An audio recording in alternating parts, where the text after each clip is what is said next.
Pak Kiai, apabila dalam sebuah keluarga seluruh ahli waris tidak sepakat harta warisan dibagi menurut hukum waris, melainkan harta warisan dibagi sama rata dengan alasan demi menghindari konflik di antara keluarga, apakah diperbolehkan?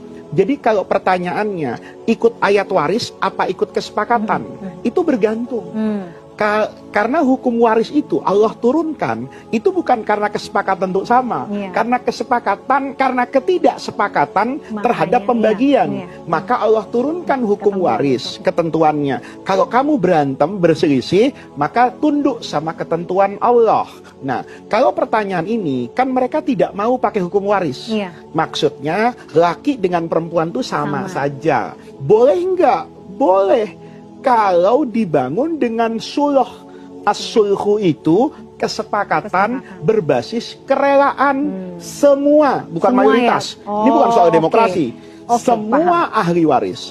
Dan untuk mendapatkan konsensus ini harus hati-hati. Ini bukan konsensus di DPR. Terus dikumpulkan semua ahli waris. Satu ngomong, sudah ya sepakat dibagi sama ya. Kemudian mayoritas bilang, iya. Yang minoritas tuh malu, takut, tapi hatinya nggak ridho. Kalau kemudian dia terpaksa, ya sah secara hukum karena dia nggak berani ngomong kan. Tetapi kan keberkahannya hilang karena ada hak orang lain yang tidak terpenuhi. Maka pesan saya itu dibuka secara tertutup.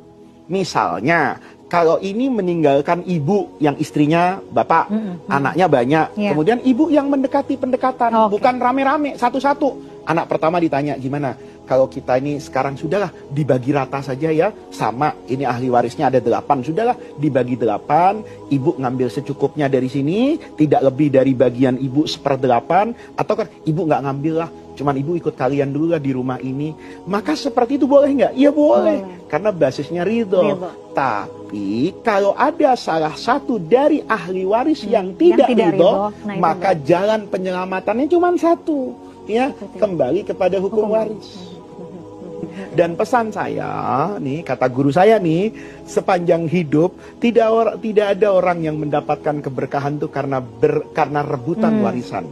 Banyak orang yang mendapatkan keberkahan itu dia ridho dengan apa yang menjadi bagiannya.